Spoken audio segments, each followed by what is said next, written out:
Okay, so the creator of Bleach, Tite Kubo, recently cleared up some rumors that have been going around for some time about the Bleach 1000-year Blood War. Also, we've had a few episodes of the Blood War since I spoke about it that have been kind of crazy we're going to get into. And also, the English dub for Bleach's 1000-year Blood War has been released. So, there's been a lot of Bleach stuff to kind of get into. So, I guess for starters, let's clear up something that Tite Kubo came out and said. Because for a while now, there have been some rumors circulating about the Bleach 1000-year Blood War, in particular regarding the anime original scenes that have been added, which have been amazing bonuses. Like, let's be honest, like most of us did not expect the amount of anime original stuff, especially considering the episode to manga adaptation schedule, whatnot, because again, when Bleach's 1000-year Blood War was announced, it essentially indicated that it was going to be roughly 48 to 52 episodes, somewhere in that ballpark, and essentially it had a lot of people like, well, can they fit everything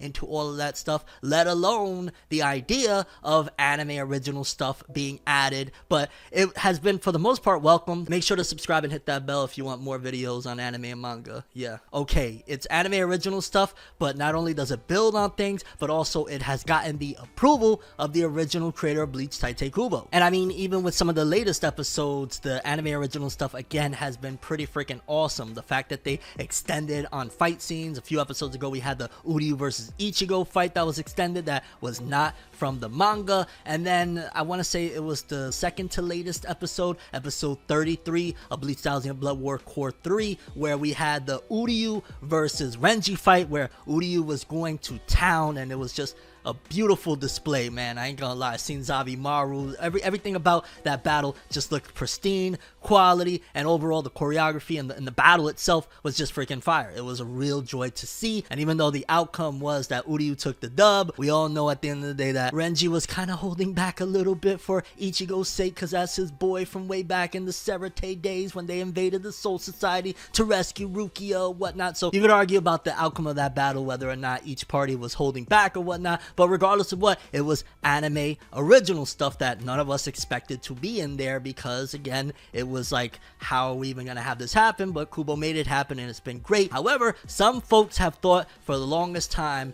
that the Bleach 1000-year Blood War anime original stuff were ideas that Tite Kubo had from way back in the day when he was drawing the manga. And I say way back in the day, but you know, like 2015, 2016, when he was doing these parts of the manga, and that he basically was like, oh, I always wanted to do this, and now I'm implementing it. Which, to be fair, there were a lot of ideas you got to imagine that Kubo had to cut, because he was at that particular point towards the end of the serialization of the manga dealing with some health issues, and that was pretty much one of the reasons why towards the end of the manga it started to get real fast paced, and it felt like it blitzed through certain aspects. And a lot of fans was like, alright, so if there's anime original stuff, more than likely these are the ideas that Kubo had back then that he couldn't implement, and he's doing it now. Well, he came out and cleared the air and said, no, that is not the case at all. These are actually ideas that he is implementing right now for the anime. Basically, Piro was like, hey, we want to do, you know, extra stuff for the anime. We want to put something right here.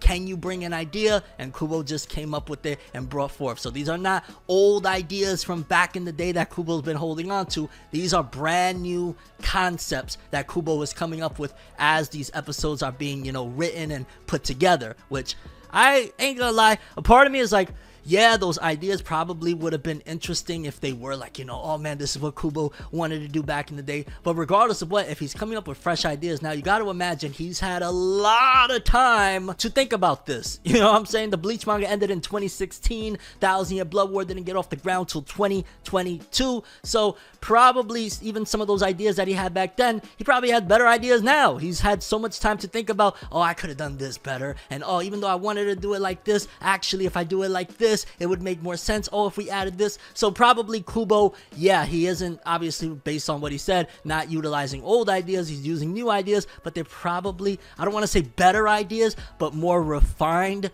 ideas and more refined new additions to the anime, and it's working out very well. Again, the anime original stuff with the battles we've gotten have been awesome, and overall, props to Kubo wherever those ideas are coming from, whether from the past or from now, because it's working. Again, that fight within the latest couple of episodes between Uryu and Renji was not in the manga, and it was fire. It was great. It was very nicely done. Outcome, I ain't gonna lie, it's making Uryu look like an absolute monster, considering the fact that first he took out a member of Squad Zero, then he just finished off Ichigo not that long ago and dropped him, and now Renji. You could throw in the argument that some of these people, I don't think Squad Zero member was holding back at all. She was really going for the win, but regardless of what, it seems as though Uryu is a very credible threat, so maybe that's also something that Kubo wanted to refine, because back in the day, as a manga reader, for me, I really never believed in Uryu as far as like, oh, you know, he's this strong, astronomically powerful dude. Like, I just didn't feel it. And even going into some of these episodes at first, I was kind of still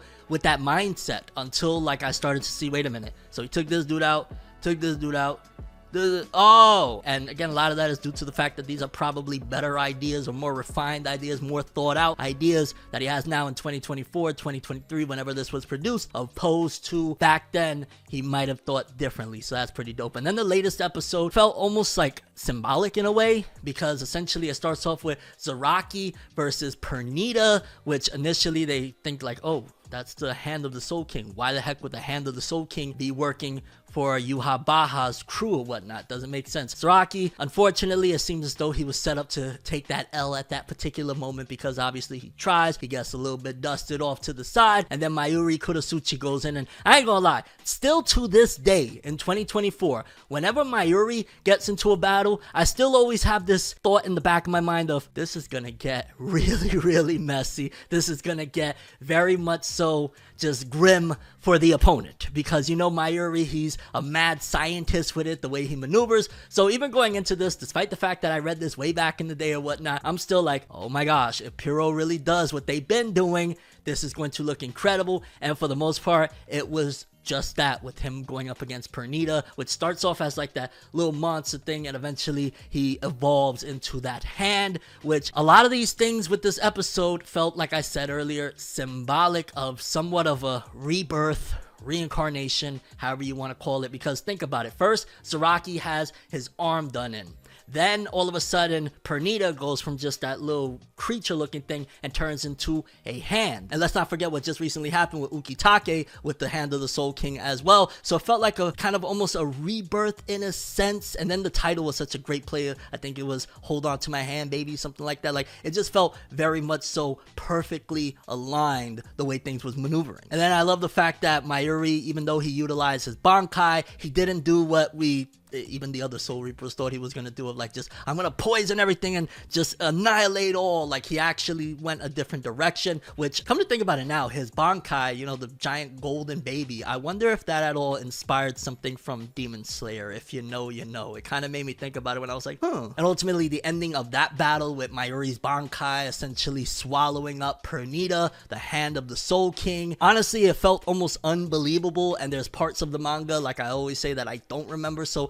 I'm not quite sure if that's the end of the battle or whatnot. Regardless of what, it's interesting that Zaraki couldn't take this dude out, and I think Zaraki still is healing up, so you gotta give him cut him a little bit of slack, you know what I'm saying? But ultimately, something Zaraki couldn't do, Mayuri comes in, seems as though he's getting it done, accomplished, but who knows what the next episode is going to bring forth. And regardless of what 1,000 Year Blood War, yet again, whether old ideas, new ideas, whatever the case may be, it is still freaking phenomenal. And yeah, I'm still really much so loving Bleach's 1,000 Year Blood War. You got, I think, 3 episodes of the dub as of November 23rd right now are out somewhere out there on the interwebs, so go watch it if you've been waiting for the English dub. And Bleach 1,000 Year Blood War still is him, you heard? This is for my day ones. This is for my day ones. Come on.